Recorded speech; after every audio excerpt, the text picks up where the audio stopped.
Good morning, everybody. Glad to see you. We're going to be starting our meeting here at 11:07 a.m. in the morning.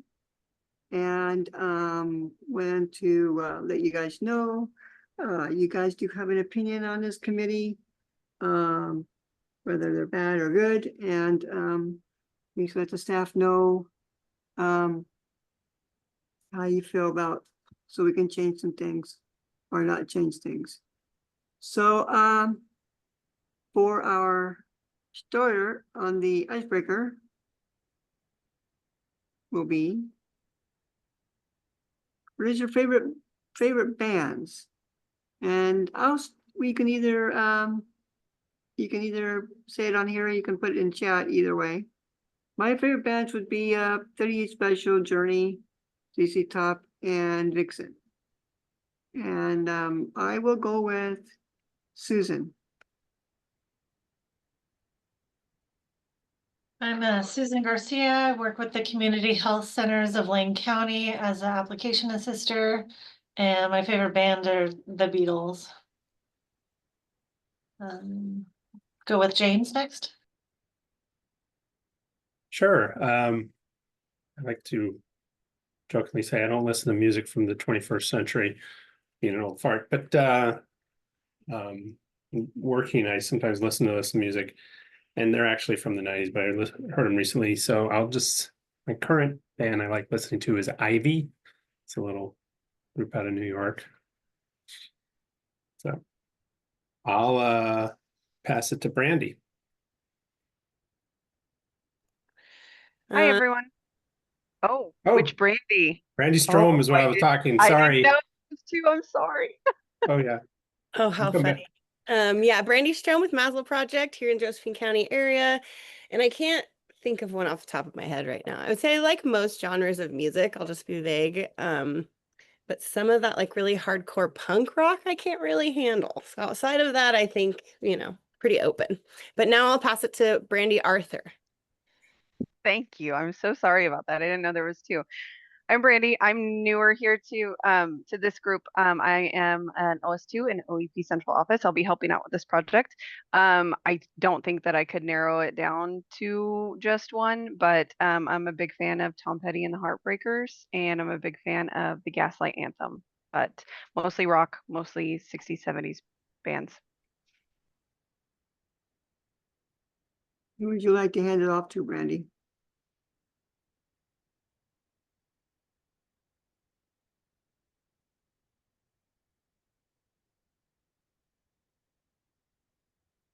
Why don't we'll go with Veronica?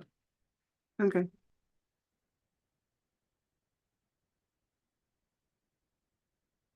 There's no voice, Veronica.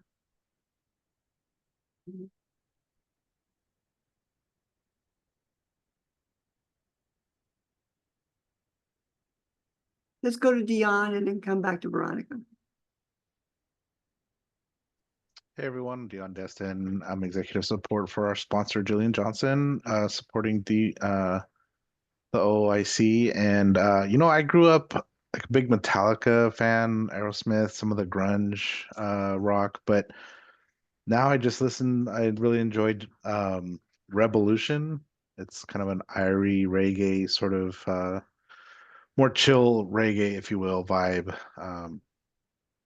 Yeah, and then I'll go ahead and kick it over to Sydney.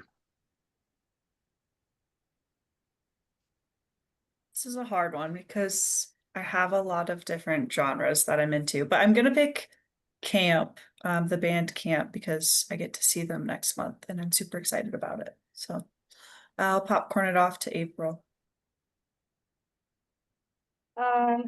Again, super hard, depends on what mood I'm in. I think it'd probably have to be Saves the Day, which is like an indie band from the East Coast, or Rilo Kiley, or Taylor Swift, or Fleetwood Mac, just depends. So I will pass it on to Andrew. Hey everybody, Andrew Demaray, business analyst for the ONE online portal. And I, like a lot of people, have constantly shifting taste in different kinds of music genres, but the one band I think that's kind of been a through line since adolescence is Radiohead. I still love listening to Radiohead, always have. I will pass it to Paul.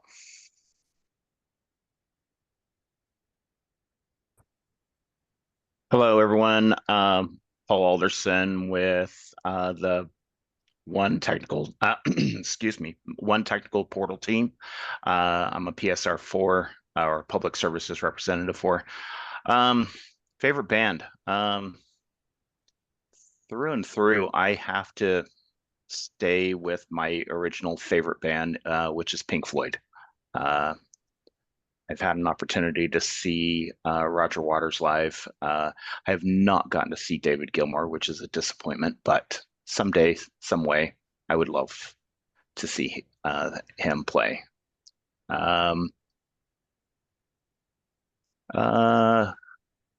Let's see. There's Vixen, Vanessa. India. Let's go with Vixen.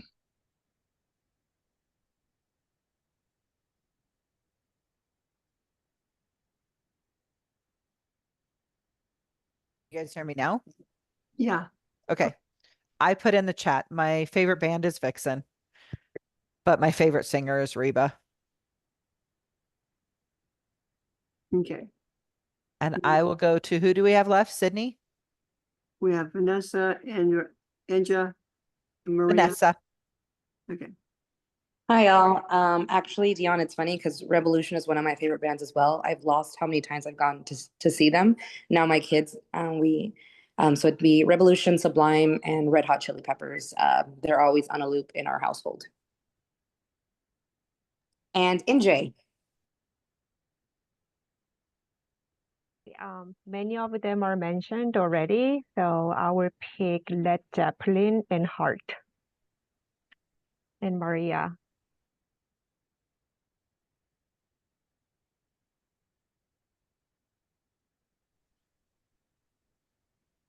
Maria?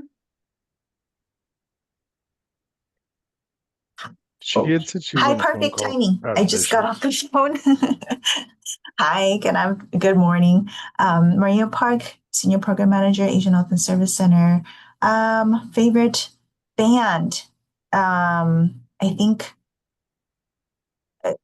I like ONE OK Rock. I don't know if any of you have heard of it, Japanese kind of rock band, but yeah. Is anyone else left? Gabriel, A Vanessa. lot of rockers going on here. There's Rock and Gabriel. Hi, I'm Gabrielle, and I work for the Oregon Survivorship Coalition. I'm also someone who receives DD services. At first, I read Banana. That was the fun part about reading this question. For some reason, I have no clue. It doesn't make any sense. But for some reason, I felt banana was the right word. So I was actually raised on my mom Dixie Chicks, but then I was the rocker type, so I liked mosh pits. So Disturbed, Corn, and stuff like that. Now I actually listen to a lot of mixed music, so it's hard to pick one because I love a variety of stuff. So I still listen to Disturbed, but I also listen to Taylor Swift. I know, odd. I'm not a full Swiftie, okay? But yeah, I just listen to a variety of things, and if any point you guys hear any dogs, I'm sorry, just let me know. I'm off mute. I have two. Okay, Veronica? Okay, can you hear me now? Yep. Awesome. Good morning. My name is Veronica Kritsky. I am the business analyst for the Oregon One mobile app. I don't really have a favorite band. I honestly don't pay attention to who the singer is when I listen to music. So I'm typically either listening to Christian worship music or whatever my 4-year-old wants to listen. Yeah. Okay. James, before we go any further, did you or Dion contact Nikisha? She coming on at this meeting today? No, Nikisha, who's the director of aging and people with disabilities, looks like she'll be coming in September. September, okay. Yeah. And now and George, one other thing I wanted to throw in is the other Brandy Arthur, mentioned in the introduction. I just wanted to point out she's going to be the new supporting person for this meeting, and yeah, so just wanted to call that out and let people know, and feel free to reach out to her as they do with all the staff here. Okay. Okay, now James, you're up on the next one. Okay. Well, we are have our nice list of things once again, and once again, one of my favorite traditions of this meeting is where I hand it over to Andrew. Hey everybody. So I'm getting over a sickness, so if my voice is a little weak this morning, that's why. Just a heads up.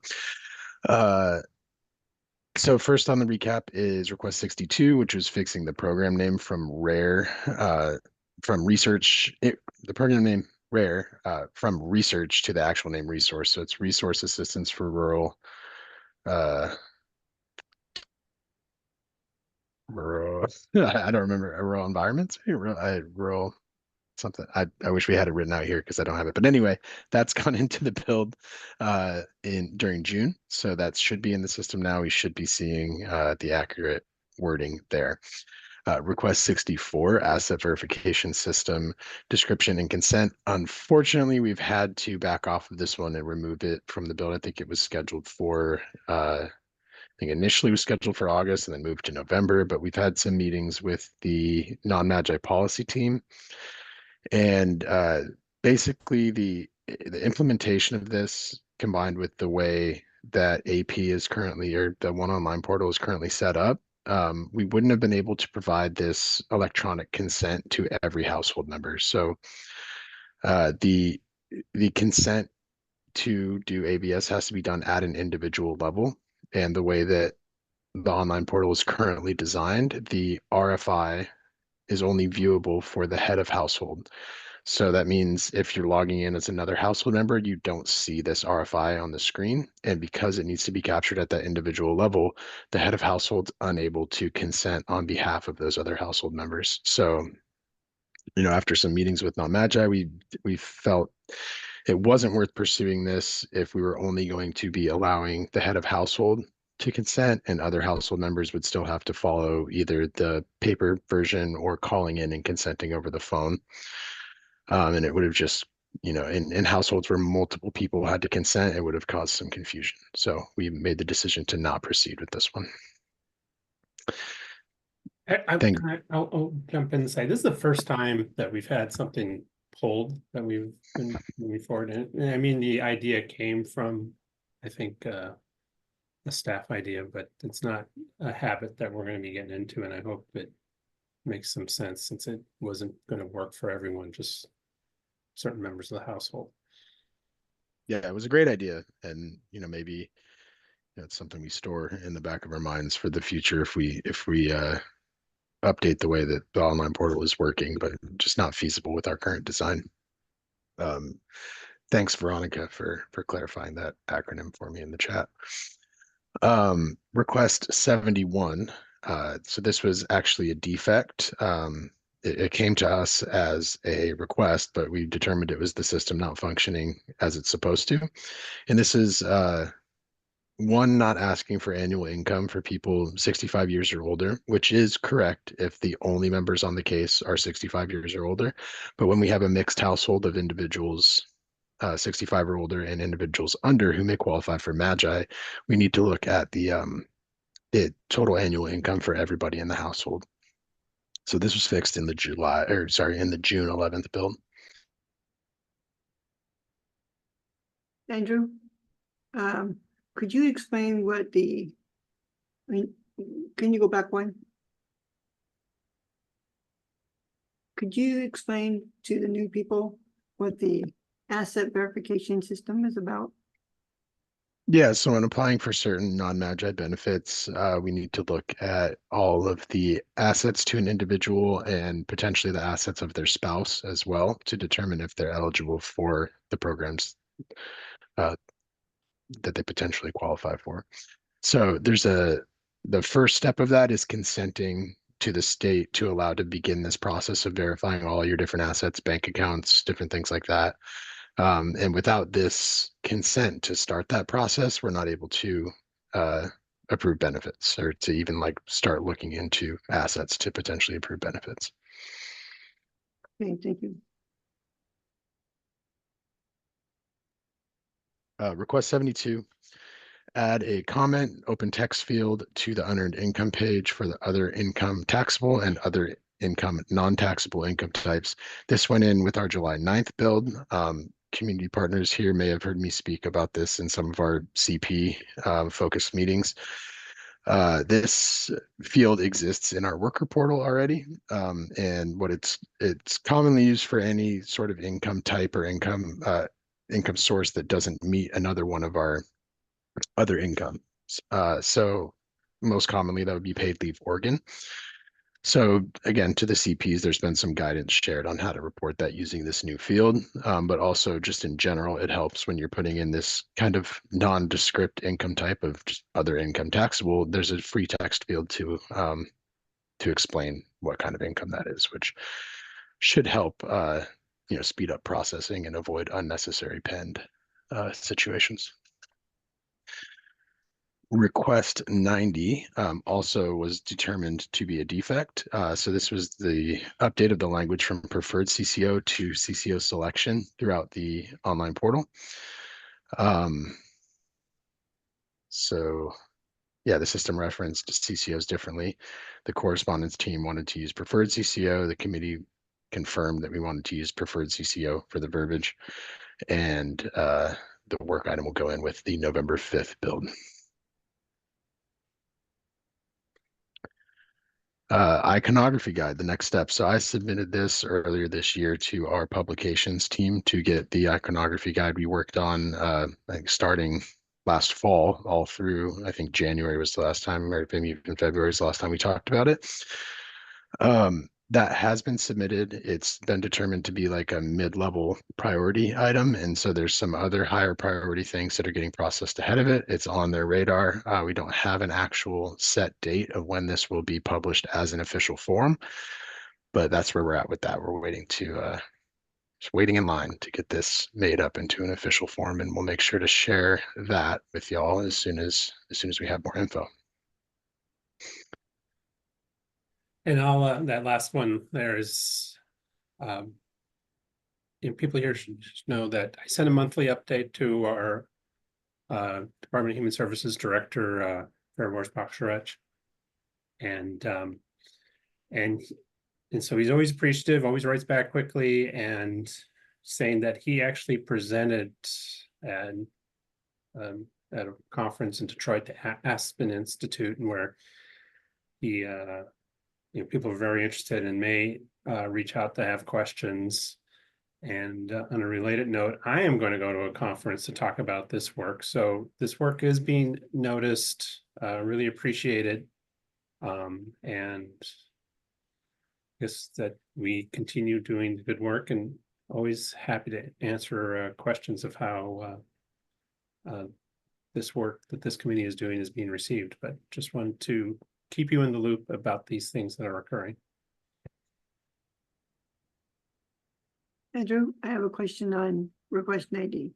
Does that give a consumer the option to select what kind of CCO? Yeah, so no change to that. It's just the way that we refer to it. And honestly, a lot of it was based around what you're talking about. So as you mentioned, like when someone's applying for benefits, reporting a change, renewing benefits, they have an option to select a CCO. Some areas in the state only have a single CCO to select from.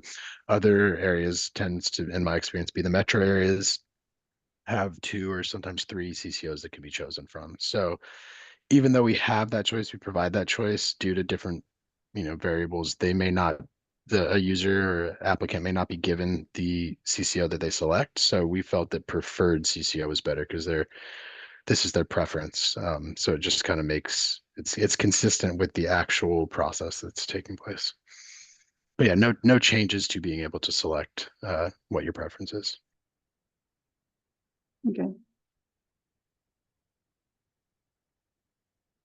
All right, so we'll jump into our main event. Now we're going to go out of numerical order just a little bit, just so we can warm up, because I'll just say right now, request 77 is the one where we asked you to review because we've been having trouble getting our heads around it. It's a big complex item. So as a warm up, we'll go back to request 79. This is the update about the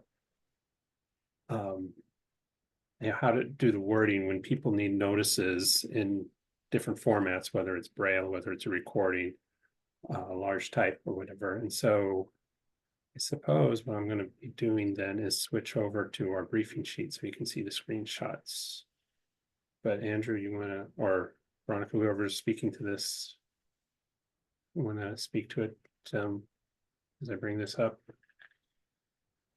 Yeah, so I think unfortunately neither Veronica or I were here last time, so I don't know exactly where the conversation left off, but I think you set the table well, James. We're looking at a number of different alternate formats that we have available, and currently the current wording isn't in some instances the most clear about what someone will receive when they choose that option. Like I think there's a I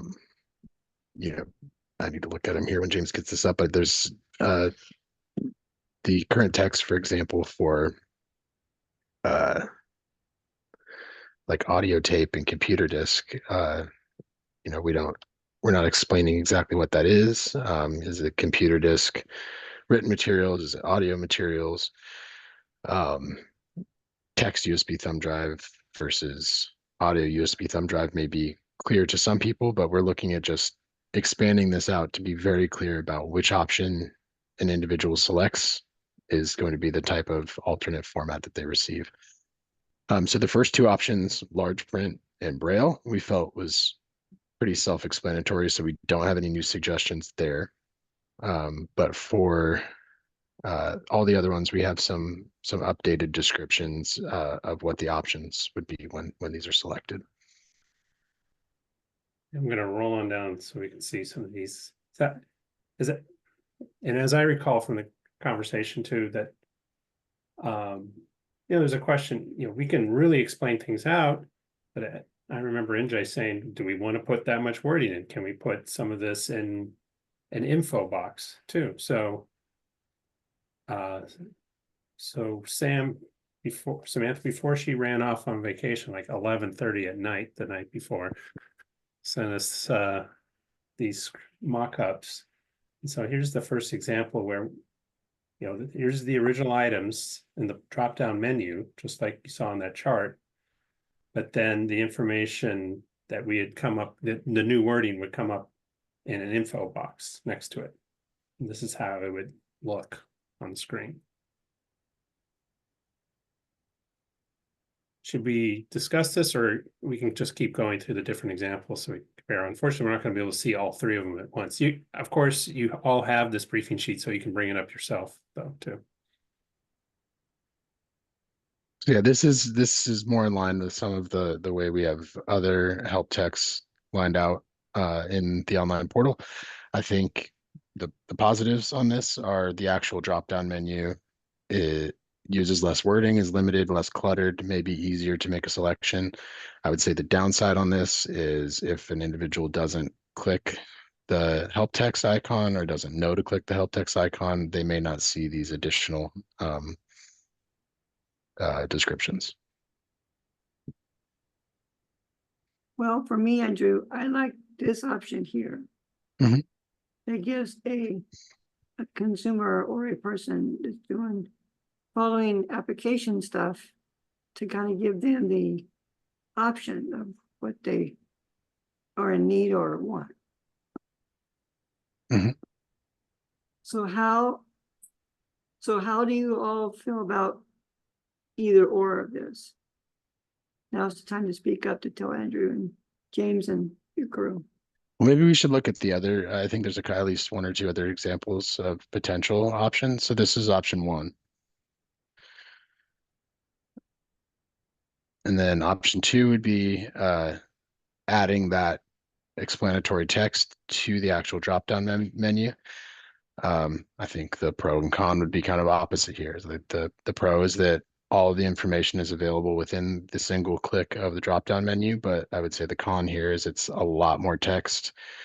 It gets kind of cluttered, maybe more difficult for some individuals to make that decision without feeling overwhelmed or like they have to read through all of this.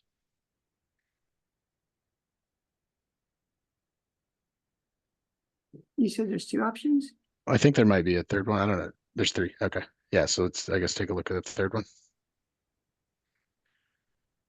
Replace current text with new expanded text in drop-down menu. So this would be, so I guess the difference between the option two and option three is this removes the, option two had the current text with these additional explanations. This third option would be just the explanation of what you're getting when you select this.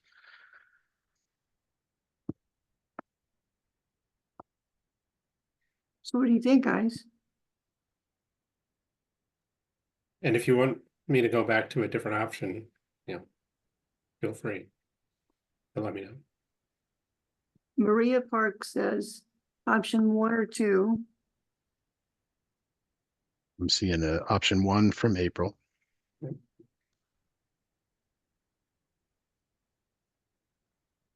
Vanessa, what do you think?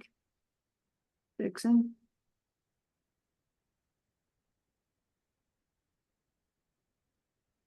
Vanessa likes option one. Dixon likes option one. Brandy, option one. Brandy, yes. Seen a lot of option one.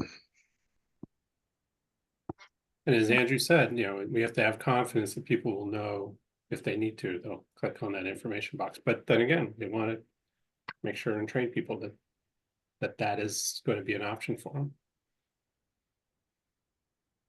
Okay, Gabriel said option one.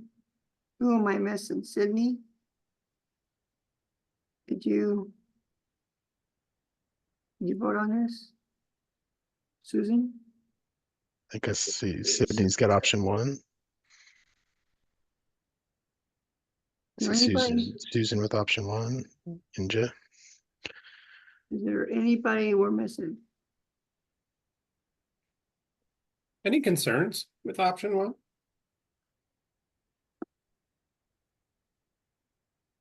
Come on, guys, give them the idea here.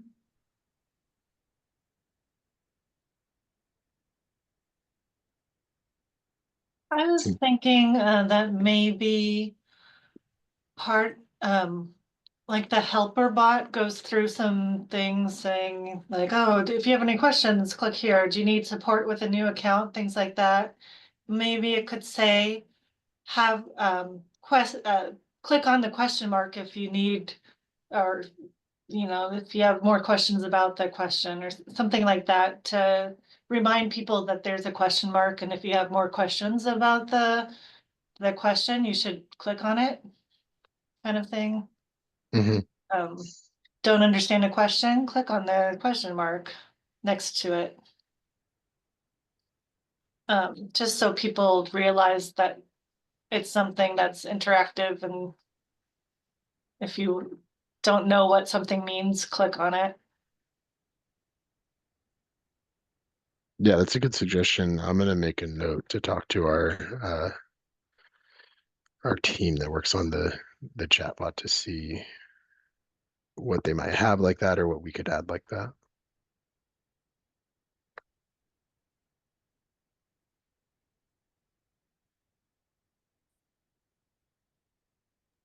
And I like option 1 too.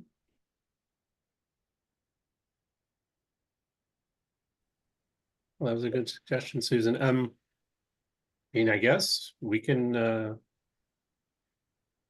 put it forward. George, do you want to? Yes. All in favor, say aye.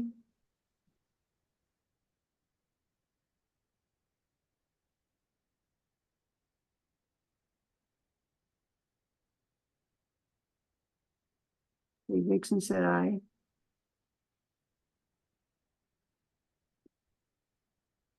So everybody's, okay, aye, Brandy,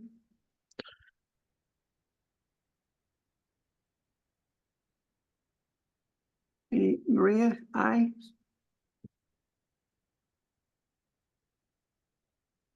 Cindy's aye. Inja, aye.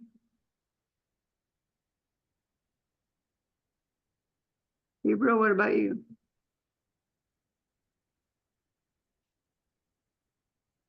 Susan, aye. Looks like Gabrielle stepped away for a minute. Okay. Anybody we're missing?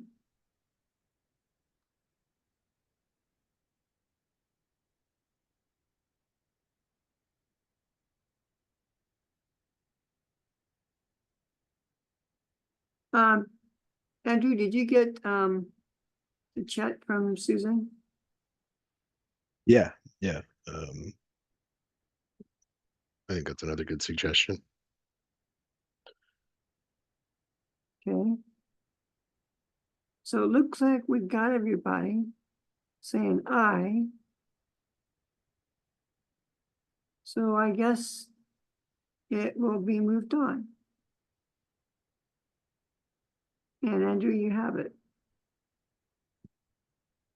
Thanks, George. Yep. Yeah, thank you, everyone. What request number is this real quick, James? This is 79. 79. Okay.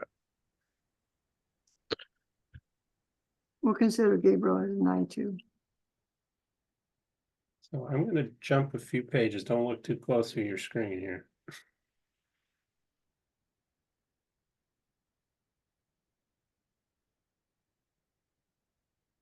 All right.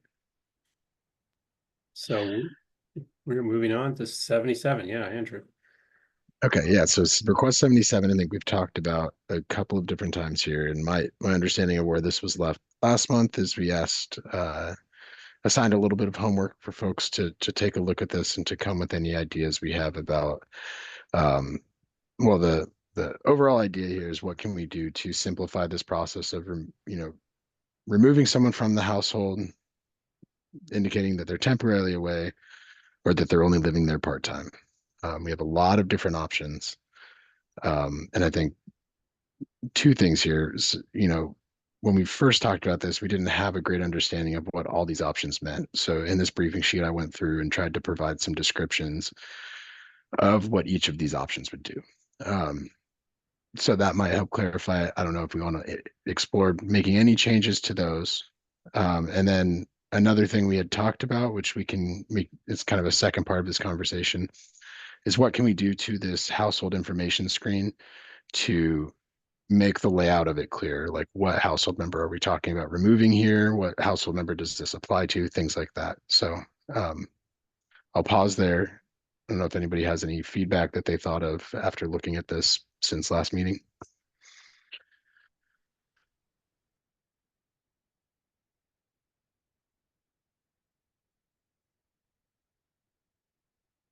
Anybody have any ideas? Now speak up.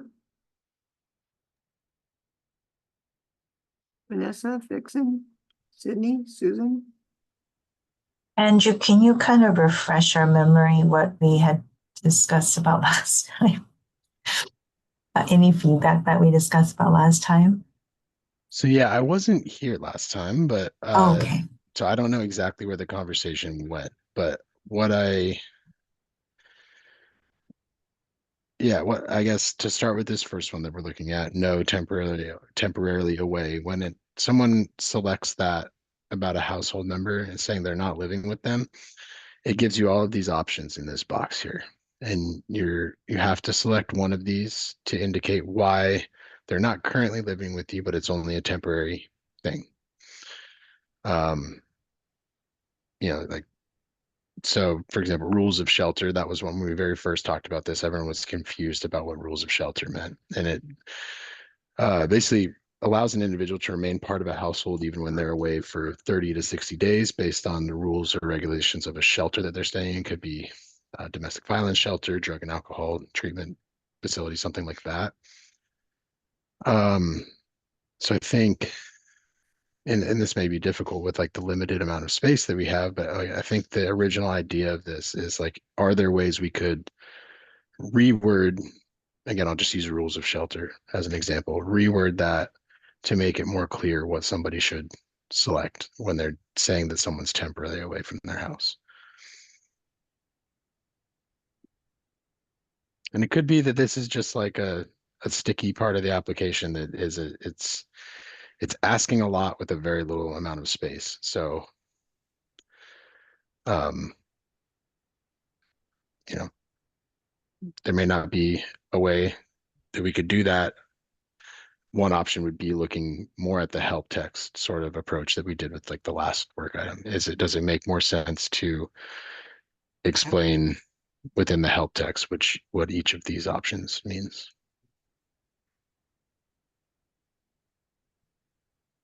Yeah, maybe this is a formatting question. You know, do we take text like you're seeing right now, which is sort of an explainer to, you know, let me scroll back to the screenshot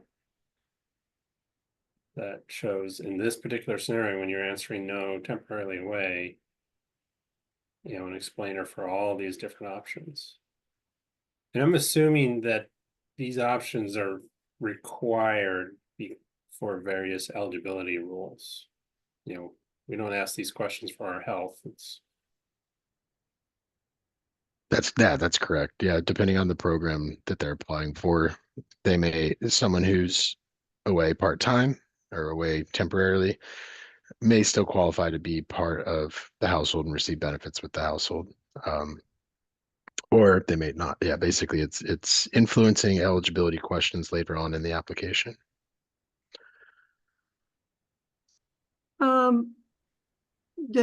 Could this also be referred to as a senior sitter, a senior also, and not just a child?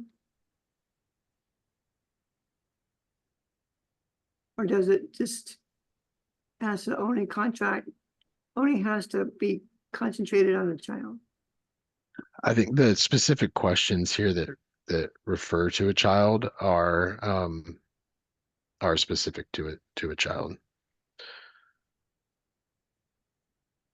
Maybe for the TANF program. Yeah, like for example, the TANF questions, you know, TANF is for children 18 and under, So or these questions under 18. only show up on a TANF case? Is that what we're seeing? Or does it actually show up and look like this? Good question. I think they would just, I don't think there's display logic based on the program they selected. I think it would show up. I think it would show up either way. I think it's, but that's something I should look into. April, how does it come up for you when you go into something like this? What do you mean? Like if I'm in the system? Yeah. I don't see this when I'm in the system. Vixen, does this come up for you? So when like we work with ERDC, we don't see this, we just see the implications of someone not reporting. So when a child is temporarily removed and they're put into resource care, if that resource parent is attempting to apply for ERDC, they won't be allowed to because they'll show that the child is still receiving those benefits in another household. So that's the only way that we really see it.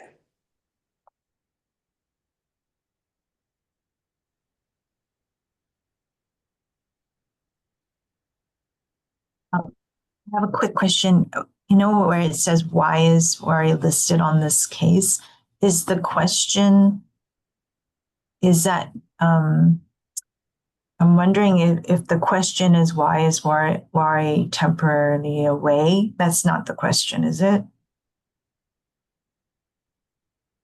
So it's two different questions. So the first question is Rari living with Serenity?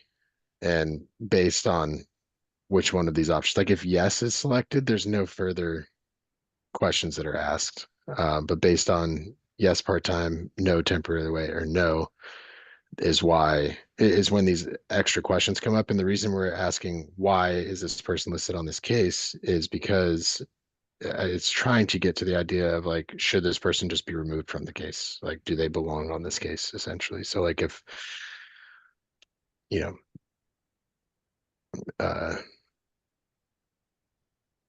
Okay. yeah.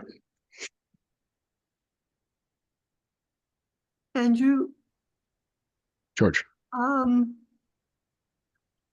Is there a vocabulary, or does everybody know what a RARI is? Because I don't know what it is. Oh, so this is the example. In this example, Rari is the name of the household member that we're removing, and Serenity is the name of the head of household. Not the simplest names, you know. Let me say, not the most common names, I should say. Yeah. So this was whatever test case or case we're looking at that we pulled this from. That Rari is the dependent in this case, and Serenity is the head of household. So these fields are dynamic based on, you know, whoever's in the household. So if like James had applied for benefits and I was James's child, or, you know, other type of dependent, it would say, is Andrew living with James? So it would put someone's name already in there. Yeah, and it's based on we're only looking at like a portion of the screen. So it's based on the rest of the information on the screen. So like above this, we would be putting in the household information for each household member. Oh, okay. So what do you guys think? I'm gonna make this thing easier for you. Ninja?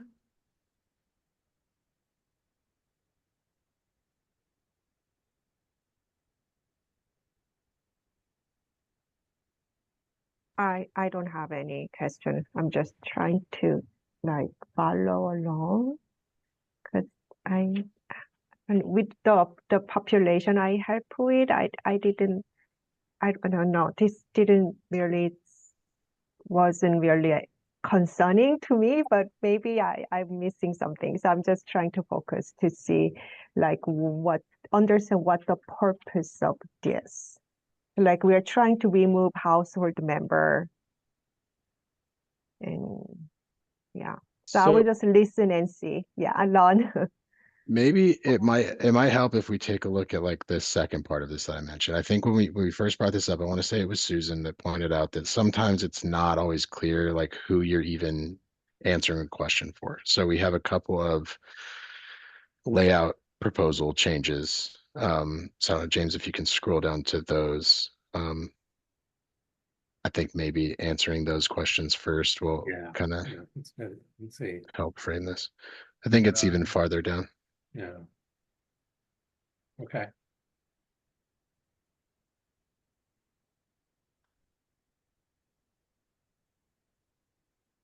So yeah, here.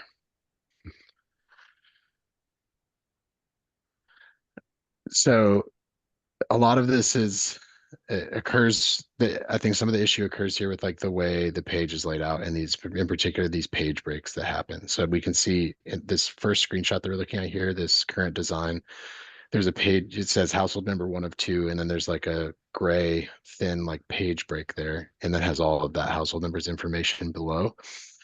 So one idea we were thinking of that would help clarify like what questions apply to what person is in this proposed update below that, which is moving that page break up above each household member line. So in this example, we just have household member 1 of 2, but this would be consistent for all of the different household members.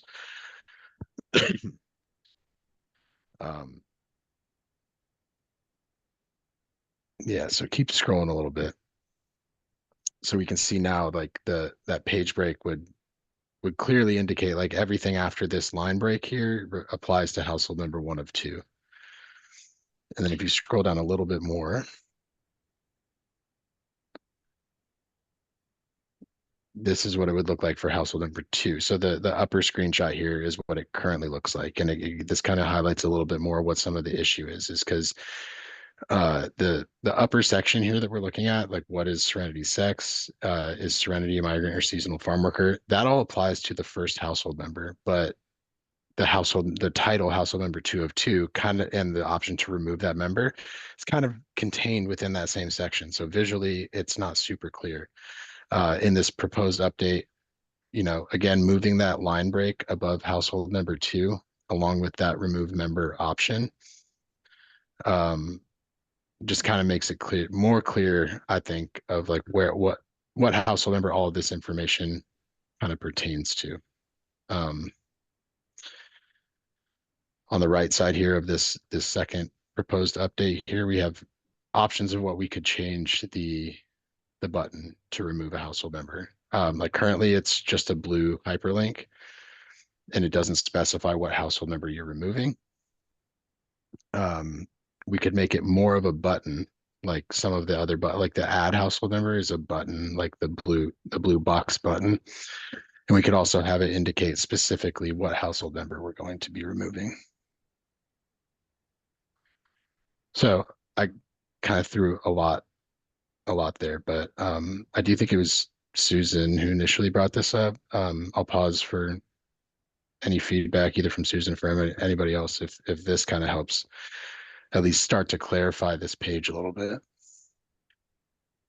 I think that makes much more sense. I do remember that being the thing that you could be removing the wrong person. So I think that layout would just make it much more cohesive and clear. So I think that was when it's like, if there's a parent that's a wildlife firefighter and is gonna be out of the household for a month, like you would know that you're removing that father and not the child. So yeah, that makes way more sense.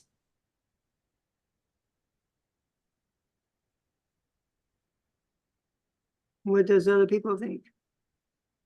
So yes, I like the proposed update. So if someone is temporarily away, then we are actually removing that house member from the case. And is that why we were looking at that? The temporarily away and no, is that how that related is? So that section, if you scroll down just a little bit more, James, that question comes at the end of these sections, and it's part of our proposed updates here as well. So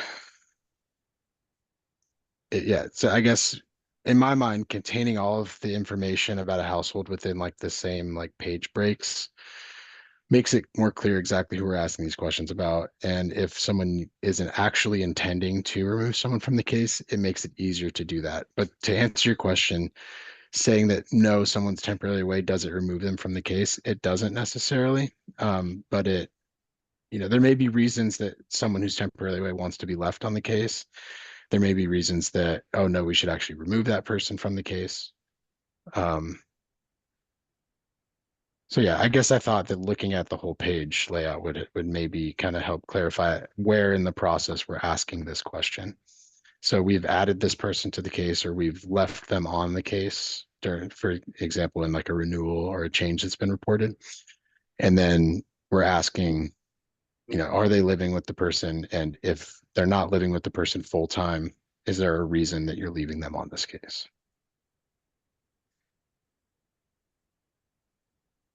Okay, got it. Thank you. Mm-hmm.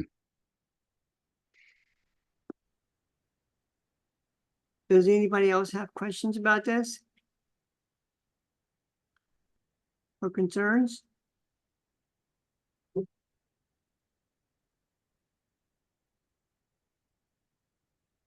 I guess not. Gabriel?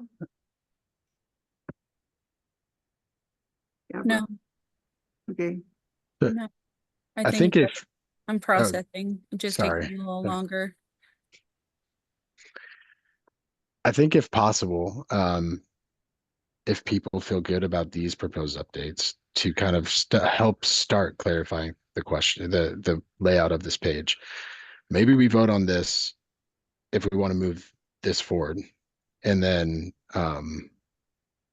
and then we can go back to talking about how much more we need to clarify this final question here. Is household member 1 living with the head of household, or household member 2 living with the head of household? So you want to vote on this first, right?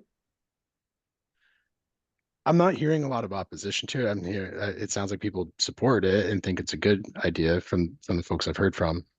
So I think if we could get if people want to move this forward, then we can go back to talking about how we need to clarify that last question. Yeah, I almost wonder, we break it up a little bit. So moving these line breaks around, which seems decently well supported. And maybe figuring out the buttons for adding members or removing members. And then we look at that question of that we started this with. I'm going to go all the way back to the beginning here. Well, maybe not to the very beginning. It's like, for instance, if the response is no, here are your options, and how to present that explainer information would be a separate question. Is that, Andrew, is that a safe way to describe it? Yeah, I think so. Because I guess from my perspective, I think coming to an agreement on more of like the page layout, I think it does start to help solve this first issue that we're looking at right here. So I think if we can get a decision on that, then we'll be able to focus more on this part of it. Okay, so who's all in favor? Say aye. Andrea, I have questions. Did you mention that we can actually have the person's name instead of like household member 2 or 3? Yeah, so let's actually, I hate to ask you to scroll all the way back down again, James. That is one thing that I think we need to answer before we have an official vote. Just one, actually, sorry, up one. Okay, I'm lost. I hope everyone took their Dramamine this morning. All right, so in the bottom part of this, the proposed update 2, I think, NJ, this is what you're asking about. So right now it just says remove member, and it doesn't specify other than being, horizontally across from the household member 2 of 2. But what we're proposing is changing that. If we want to update it to a button, we can do that. If we want to leave it a link, we can do that. But the other part of that request would be, do we want it to say household member 2, or what we could look at doing is seeing if it's an option. I think it would be to display dynamically based on the name. Like in this case, it'd be Rari. So remove Rari from this case or something like that. Just to make it very clear, like what that action is, what's happening when we click that button. NJ likes the name. And just says name would be great.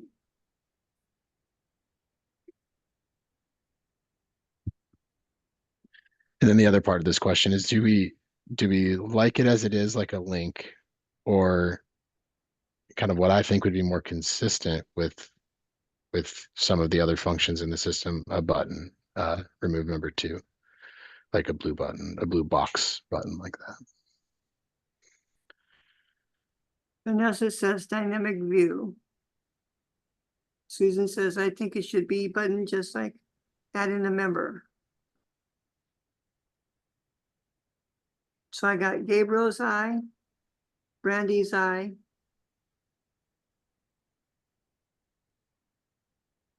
Vic, no.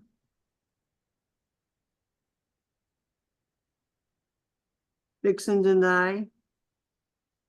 Maria says, I think it should be helpful if we had bullet point of questions that we can discuss rather than general overall feedback, like a step-by-step.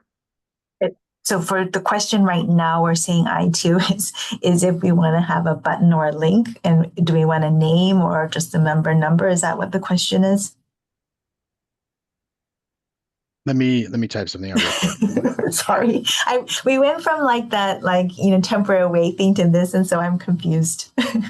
Sorry, yeah, We we did were talk throwing about we're throwing a lot at you, and maybe part of this is how my brain is working with this because it is all overwhelming. So apologies for that. Give me 30 seconds to type out what exactly we're talking about here. Well, Andrew, we could go to a break and then come back and have the. Yeah, if we're due for a break, that Yeah. makes sense. Yeah, we're due for a break at 12. Well, it's 12:02 right now. Yeah. We go to break right now, that would give us what, 12, 12, We'll come 12? back at 12:13 and finalize our votes. Okay, we'll just do it that way. We'll just have a break now and then see you all back at 12:13 and then we'll vote. Okay. Andrew has kindly put the questions at hand into the chat. You want to read through them, George, or? Yeah. It reads, do we want to recognize line breaks on household information page to make clear which household member each section pertains to? Update, remove member link, leave as a link or update to a button? Or should the button state, for example, remove household member number or dynamic text to display HHM name, for example, remove RARI from case? And I've already got the reply from Brandy.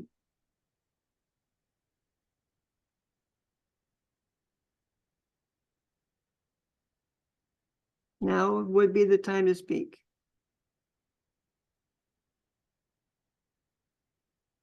Sydney says yes on the breaks and yes to update to button and include name.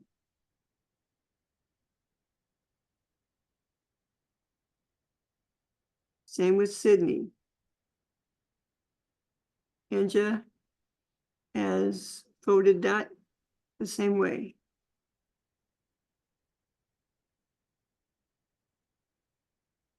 And Vanessa agrees with Sydney.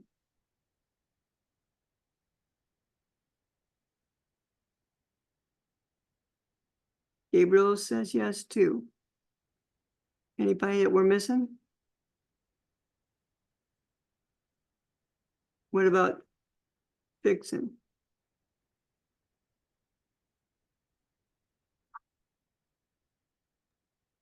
Andrew, real quick, I want to make sure I understand.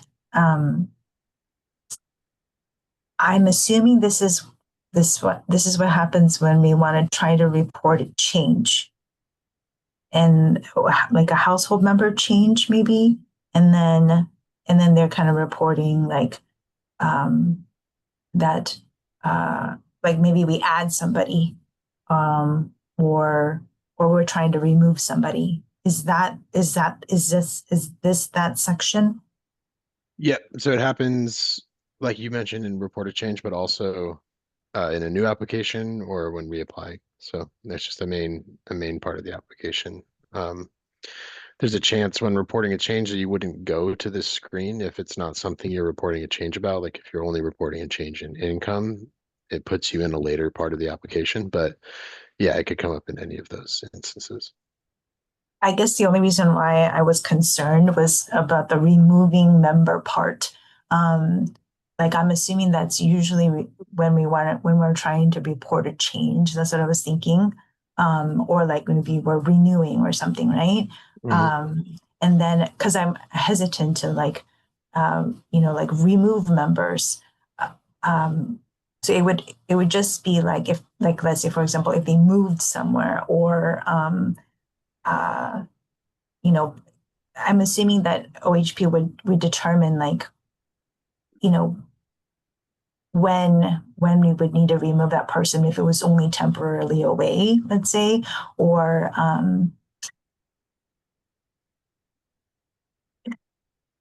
No, I get what you're asking about. Yeah.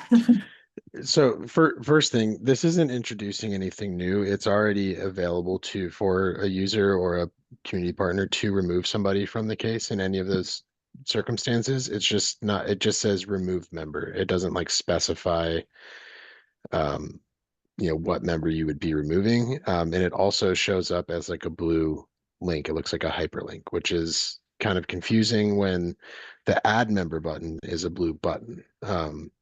So that's all we're really changing here is the display of something that already exists. And then to answer the second part of your question, if like OHA would be the one determining if someone didn't need to be on a case based on answering those subsequent questions, yes. So like the reason we ask those questions is because based on whatever the answers are, they may still be able to be included with the case, or they may not need to be on the case essentially. But yeah, I hope that kind of helps alleviate Yeah. your concerns. At least the part of like this isn't something new that we're adding. We're just trying to make it easier to use if it's something that somebody would want to use. Right. I guess I was just concerned about the risk of removing somebody if they need to be on there or not, just that's just that possibility of risk. But okay, yes, but definitely, either having a button or a link with a member name would be helpful. Okay.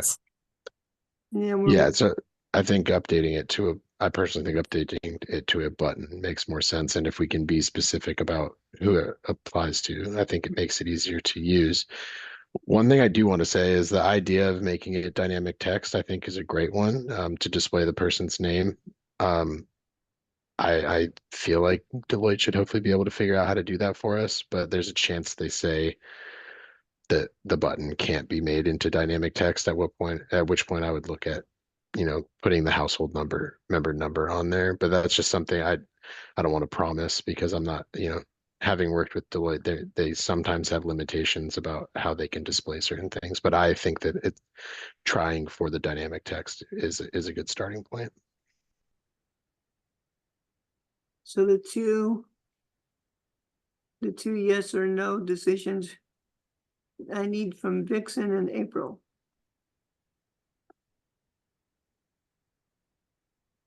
Vixen, you okay with this? April? Vixen says yes, and what about April?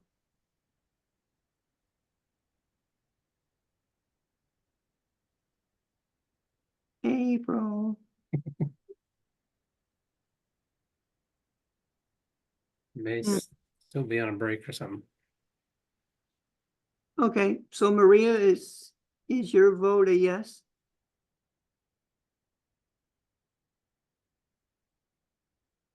Maria?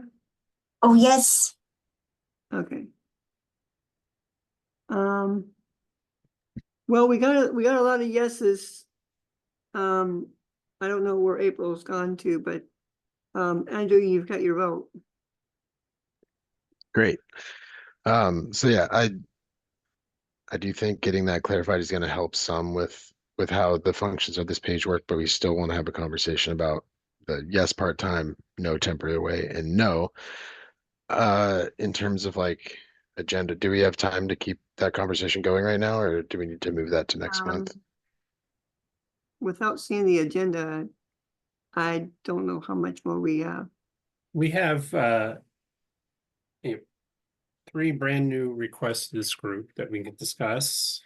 And then in addition, we wanted to talk about the survey data and then the flyer text, although Judith is not here to talk about the flyer, so maybe we could push that.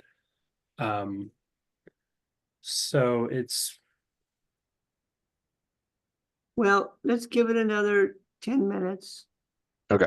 We can move the flyer idea to next meeting.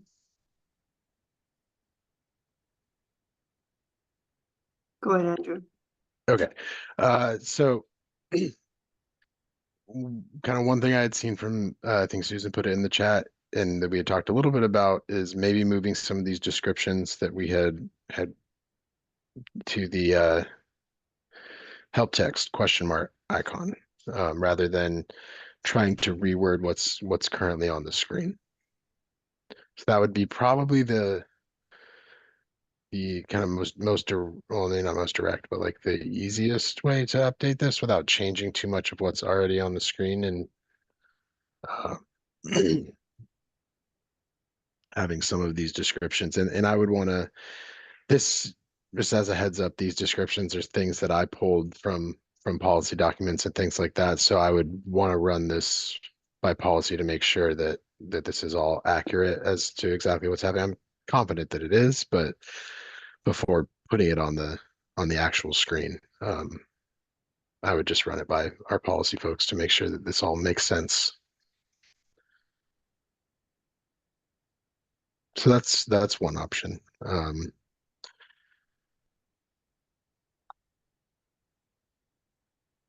Is do there wanna- another option?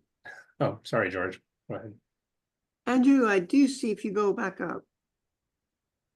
No, back the other way. Right, well, no, down. Okay, right where it says 2 of 3. If you put yes, and then yes part-time, no temporary away, and no, I think it might be not confusing if you put yes as permanent and no as permanent.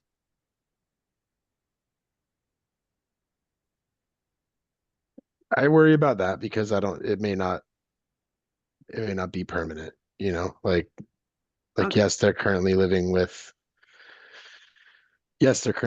me, or no, they're not currently living with me, but that may not be permanent. And the next time I apply for benefits or report a change, that may have changed.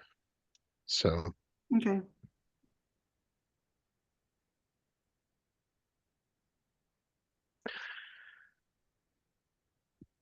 yeah, I guess I feel like that the help text is probably the way we want to go with this, because I can't I'm having a hard time getting my head around, what way we would reword these to make them in a couple word sentence or statement to make them make more sense. So I really think the best option is going to be going into further detail in the help text. Okay. Do you guys feel the same way too? Maria's say yes. So Andrew, question. So this is, as we go further in here, this is what these screens are. Is it sort of a mock-up of how that would look? This, I think, is what the help text looks like currently. So it does contain some of that explanation, but it's rather than explanations about each option that they would choose, it's more like scenarios that would, so like you may choose yes part-time if a child lives part-time with mom and part-time with dad, or a long haul truck driver lives at his home for some of the time and lives in his truck for some of the time. But it doesn't go into, so that's asking, that's part of this first question, is the person living with. It's just the help text for the first yes part-time, no temporarily, and no. Yeah, it's just the help for that. And then the help text for the potential answers are just select all values that are true. Yeah, it's not really existent. Yeah, so I think the proposal here would be replacing this select all values that are true, which we could obviously leave that. Add some explanatory text to what each of these options mean. And then, I think one other suggestion I would have is if, being clear about like, okay, if none of these seem to meet your circumstance you're trying to report, maybe you need to choose another option, or so, or maybe the person should be removed from your case or something. I don't know. But I think using this help text to add some additional explanation here would be probably our best route. So yeah, it would go here. Okay. So, and then it sounds like we can basically use the text that you'd already prepared, and it's going to go into a box like this. And got to check with policy, but I would hope that this group could take a look at that, all this text as well, which Yeah, so I guess I think a logical process for this one may be if we all can agree that moving forward as updating help text is probably our best way of clarifying this information. And we'll take what I have here. I will, we'll start the request for this process, but I'll reach out to policy, kind of solidify exactly what it should say in there, and then we'll bring it back to this group and show like an actual mock-up of what that would look like with all this text in there.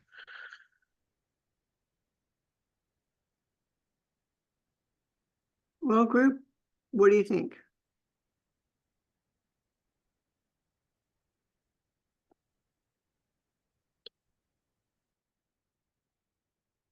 Hello, anybody awake?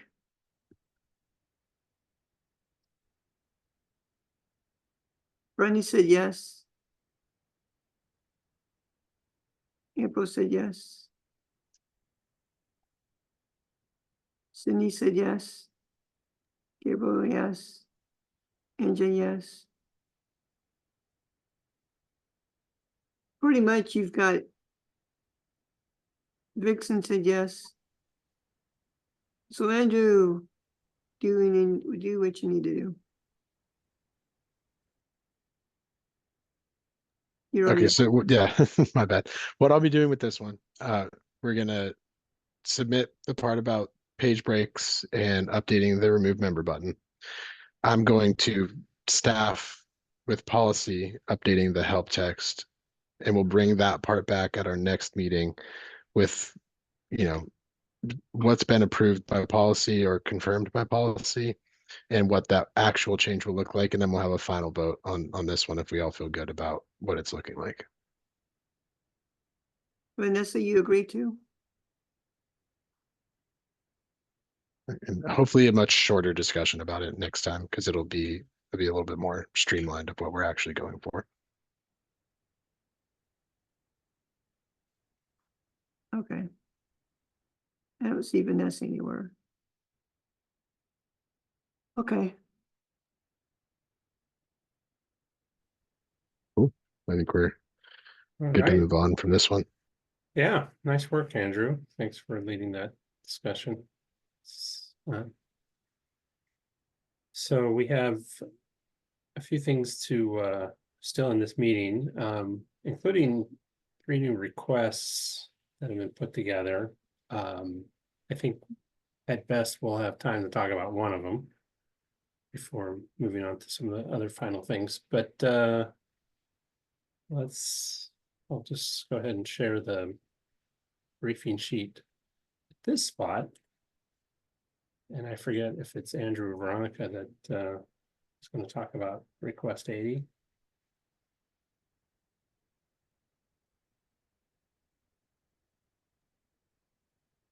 I can talk about it. So request 80 is updating document upload guidance language in the ONE online portal. So we're looking to clarify the language for uploading documents so it's more accurate and more user-friendly. So to help users understand the actions that are required. We have the existing language listed there and then a possible suggestion text. And there's also a note that we want to discuss updating the verbiage and language regarding uploading pay stubs or income records as a single document if possible. So we don't want to discourage users from uploading if they're unable to combine documents. But if they can upload, like if they have 2 pay stubs, if they can upload it in one single document, it makes it a smoother process for eligibility workers and helps them just quicker determine the user's benefits. So there's a screenshot of the existing screen with the current text there displaying as well. So the current text says, please attach John's verification documents. These documents will not be attached to this application until you complete this process. You will see a confirmation screen once they are submitted. Each document submitted will be subjected to a virus scan. And then the possible text suggestion was, please attach John's verification documents, then click next. These documents will not be attached to this application until you see a confirmation screen telling you the documents have been uploaded successfully. Each document submitted will be subjected to a virus scan.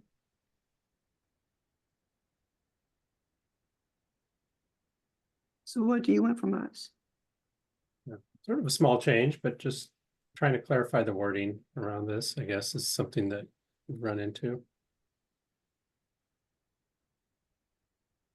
So what do you all think about the two ideas?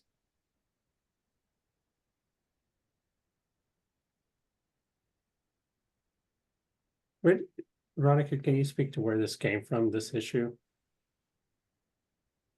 I don't actually remember. Andrew, did you submit this one? Yeah, it actually one of our medical policy analysts pointed it out when we were reviewing changes for a CR that's coming up. And they thought we could word this a little bit better, but it was outside of the scope of that CR. It wasn't exactly what we were working on. So we thought we'd bring it forward to this group to see if we could get some input. Well, for me, I would go with the first possible suggesting. That way, when you got the name is actually there. So then when you guys get it on the other side, you'll know that it's a verification document.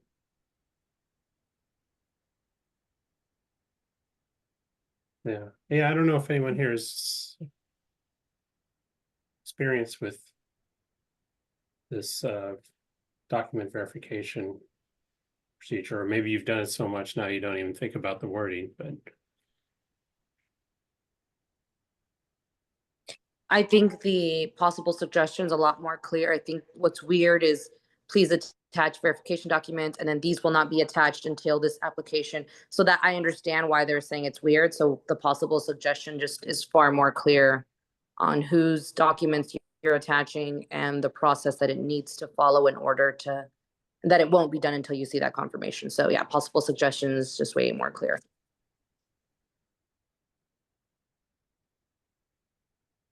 April?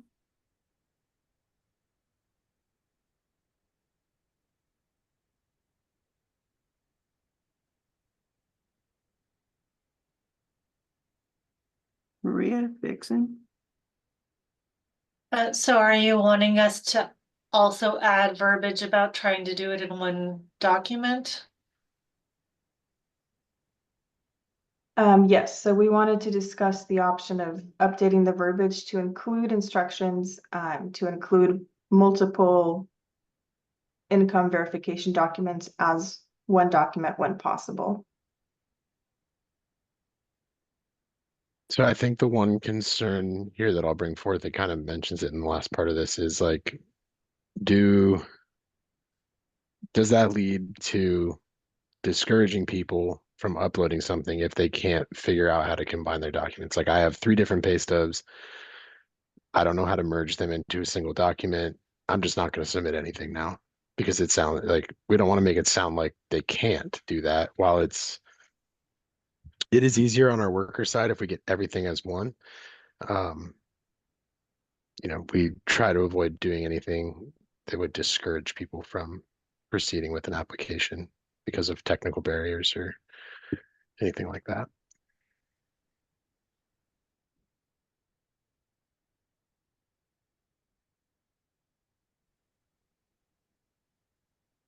Maria, what do you think?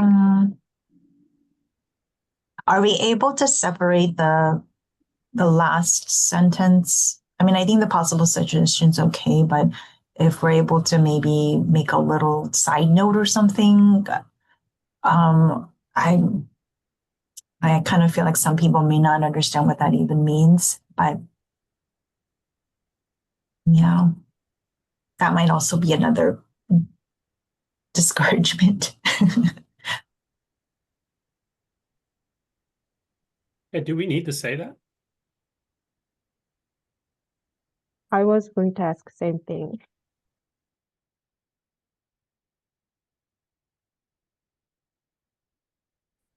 Yeah, I wouldn't think it's something that we need to say necessarily. I don't. Because yeah, I think if something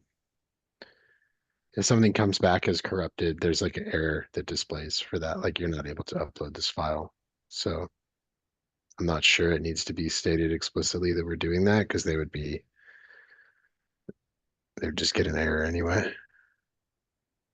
I'm trying to think back and remember on what it actually looks like when you're uploading the document.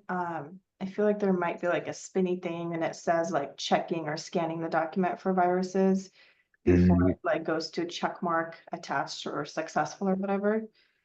But I'd have to double check that because it's been a while since I've been on that screen.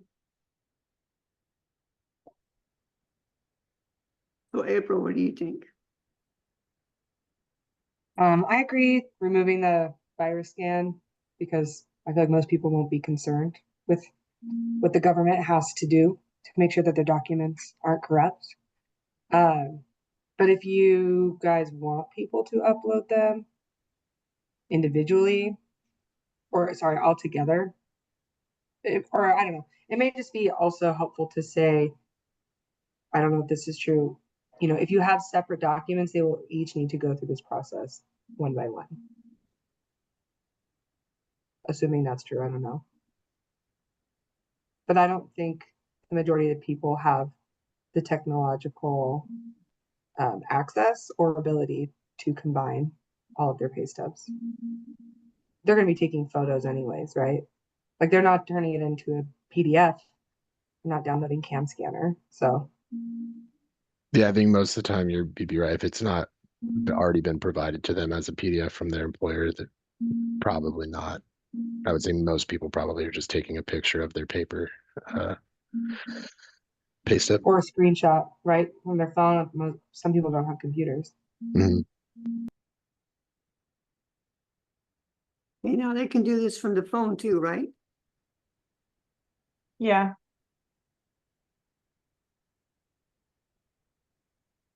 I don't want to open a can of worms, but I was thinking if maybe later we can discuss a little bit further about how we can help to make it easier to upload documents, whether it's proof of income or immigration documents, or like for who it is, and if there's like easier ways to upload documents or report those changes.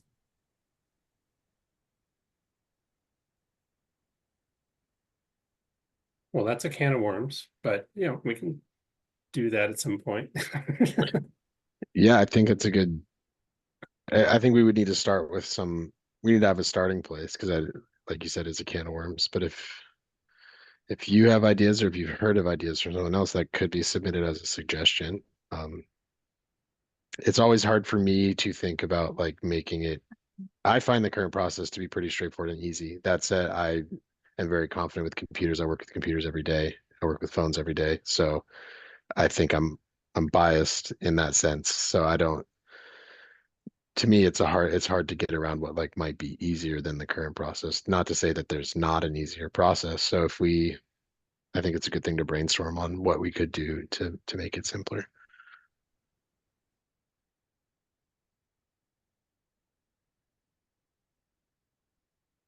Yes, Susan? I think it's just gonna be confusing any way you have it, because sometimes there's multiple documents required for each person. So if you say, please upload documents in one file, they might do the income, immigration status all in one file, and then you miss the other documents that are missing, and then there's not a check mark, and you miss your RFI.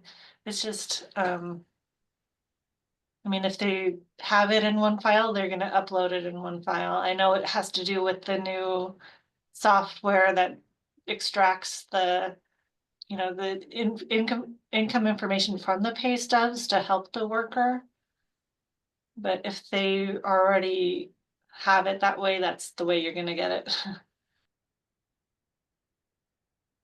Yeah, that's a good point. And we could potentially see people uploading like income verification for both themselves and their spouse in one document, and that would just create more work for workers anyway.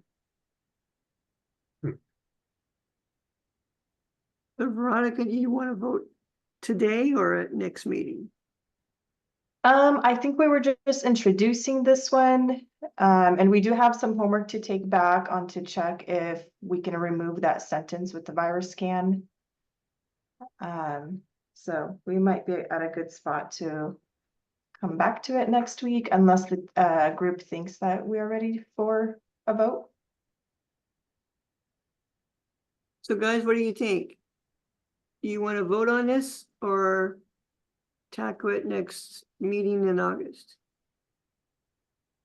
Well, we got to confirm about the last sentence, and then yeah, I'm trying to get my head around the whole how to word the multiple copies into one.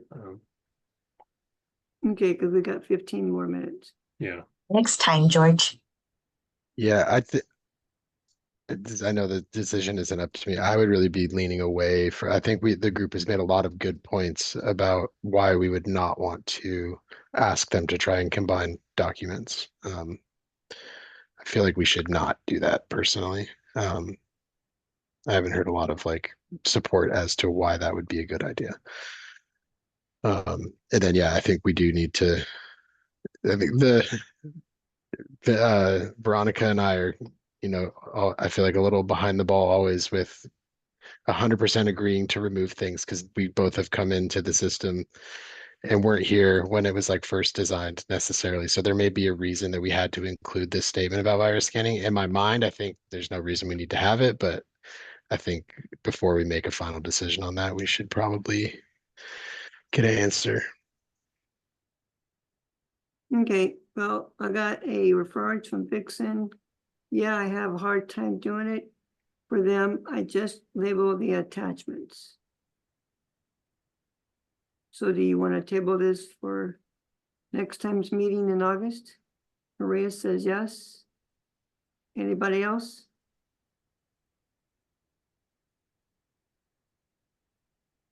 Okay, Vixen suggests it to be tabled. If the workers can't get them and processed, then we need to do some more training. Not all community members have the skills needed to make it one document, and I'm seeing a lot of yeses and a lot of hands going up and a little bit here on chat. So I think we ought to take this and the other issue to August's meeting. Okay. All right. Well, we have a few more minutes and a few other items on the agenda. I'm gonna I'll share something different here. There's been, okay, just a little background. There's a survey that anyone who comes through the ONE system, when they sign out, they're given the option to fill out a quick little survey, no open-ended questions, just here's the first few questions right here. And we've gotten more than 7,000 submissions since January on this. And this committee expressed some interest. I mean, I expressed some interest, I suppose, too. And what are these results telling us? Well, the problem is they tell us a lot, and I'm not sure what direction to go in terms of pulling the data out. You could spend hours literally pulling data. So I just wanted to give a quick overview, see if it sparks any interest in the group here, and to see what you might be interested in. And so we do indeed have internally a dashboard, and I can pull some things off it. So these are just screenshots from basically last month of some of the data that is in this dashboard. So it's relatively easy for me to pull this and take a look. So you can see the breakdown of the racial ethnicity data. And just anyone who has a question or a comment, just jump right in while I'm going to run through these slides. You can see on the left how many slides I've got here. So, yeah, it's interesting. You know, we also can get it by age breakdown. It's hard to see these percentages and with the color as it is, but you know, 15% on the young and below, 25 to 34, and then you can see how it varies. 7% of 65 and older. And remember, this isn't necessarily reflecting who is actually in the system. It's not even reflecting perfectly who's using the ONE system. It's reflecting who chooses to take a survey. So any intro stats class talk about self-selection bias. So that's what we've got here too. But it's enough people that I think we can still say something. And this is the actual questions and how people like this. Keep in mind, this is a scale of 1 to 4, 1 being the worst and 4 being the best. And so, you know, we're basically at the midpoint between 2 and 3 on these questions. You know, we're being asked how useful was your ONE line account in completing the action you needed? How helpful were the ONE online tools? And then a certain number of people can say they didn't use the tools. So it's fewer people who answered this question. And how easy is your ONE online account to use and understand? And I think one of the tricks when looking at data like this is you can, you know, those previous slides I just had, racial, ethnicity, and age, we can pull it for those different populations and see how their scores are different. I've seen some little bits that are different, but, you know, I don't know. It'd be interesting to pull things out. In other categories, we have a very small number of Spanish speakers filling this out compared to the English. You know, like here's an example of an observation I made when looking through the data. The Spanish speakers actually rated the system a little higher than the English speakers, which this is just my opinion, but I think is misleading because we haven't made a good penetration to the Spanish-speaking audience, Spanish speaker users. And so who's then using the system who are Spanish speakers? Well, the ones who are more tech savvy. And so they're going to be better at using the system and then probably rated higher. That's just my assumption. I don't know. But you know, that's the tricky thing about analyzing data like this. And then which services they're using, very few using EuroDC, not a surprise, it's the smallest program. But I'm sort of surprised to see that SNAP is this much bigger than medical. Maybe it just speaks to the good work of our medical assisters that they don't need to go into the system as much. I don't know. These are some of the other questions too. What's the preferred method of going through the system? Well, you know, if they're filling out a ONE online survey, you're going to say computer more likely because they're actually using the computer compared to the mobile app and the phone call. So finally, just another demographic set of data is how do people identify gender, sexual orientation, and transgender? You can, hopefully these numbers are readable to you. But again, these were emailed out to you as well. So you can look at those. Yeah, it's a lot of data.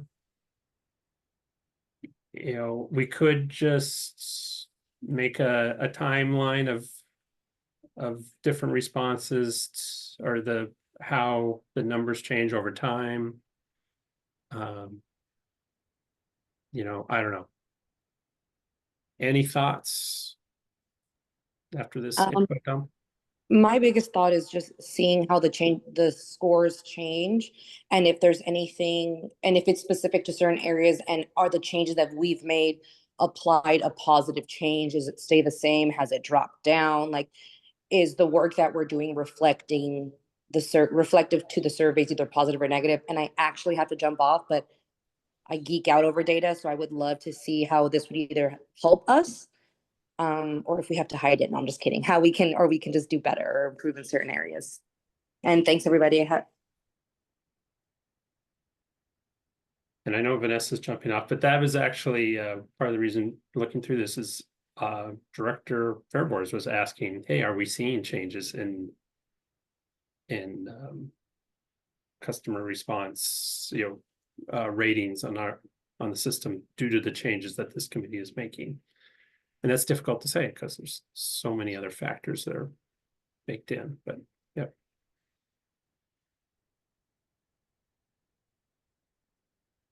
Well, I think I'm glad to know that the director up above is very interested in our data.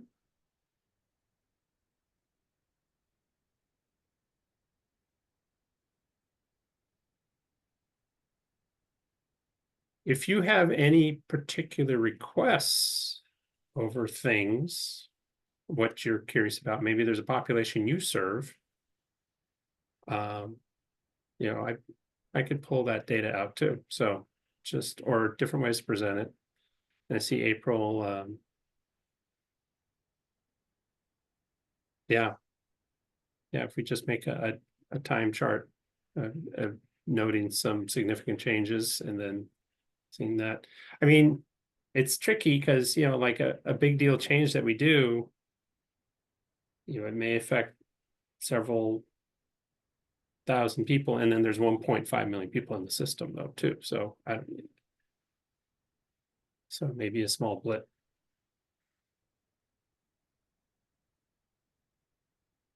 I'll say one other thing, which I don't know how helpful this is, but I always remember when I first came on board, and it was during the pandemic, and we were doing emergency allotments and SNAP, so people are getting a higher SNAP rating. We do these surveys and see how people are liking the service of the state, and got really good ratings. And I'm thinking, the reason we're getting good ratings is because we're giving a large amount of SNAP.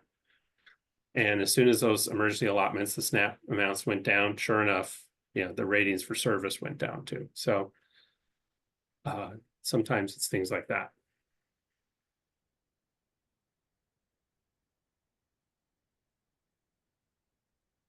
Any opinions on this matter before we go forward? Anja, Gabriel, Susan?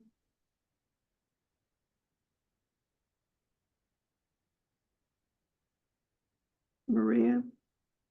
Brandy, Vixen, Sydney?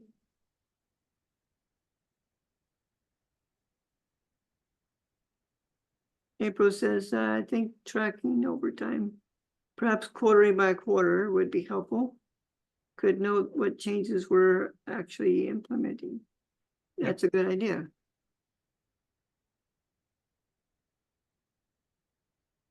So are you talking, April, every 6 months? Well, quarter by quarter, be every 3 months.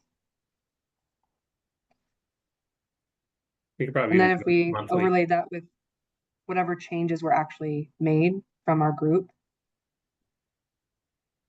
But like to James's point, we're making changes that only affect, a couple thousand people. It may be nice to have anyway, which, oh boy, make it work for myself, but just have a timeline of where our changes are going in. But yeah, that'd be a nice thing. Well, we're about at the end of the meeting, so I will add that I think I'm looking at my notes here, and Dion, maybe you can help me. But so we went with example request 79. We went with example 1 on how to display the alternate notice timelines, and made a lot of progress on request 77 about moving the lines and hopefully doing dynamic names in the buttons for removing people, and we're going to put that info into the options info into a question mark pop-up window. And we'll come back to the instructions how to upload document, but we got some good feedback from you all. Anything else people want to add? Yes, I do want to remind people, we have moved our meeting back to July 30. Put on your calendars that if you want to join us to do the agenda for the But month. this is the preparation meeting, yeah. Yeah. Yeah. Yeah, let us know if you're interested. The other thing I want to stress is that come August, before the end of August, Microsoft will be changing passwords. They no longer will have passwords. They will have what is called passkeys that you will have to do on your MSN Microsoft accounts and what are the websites that you have your passwords with on your Microsoft. It will be coming from Microsoft Edge that you'll be doing your passkeys from. So if you happen to see your passwords being gone, then it's all up because of Microsoft. Anybody else wants to add anything before we depart? Okay. Thanks, everybody. I think we made a lot of progress today. Yeah. We've done a lot of hard work. Just keep up the good work. I will see you on the 30th, James. Okay, stay safe out there.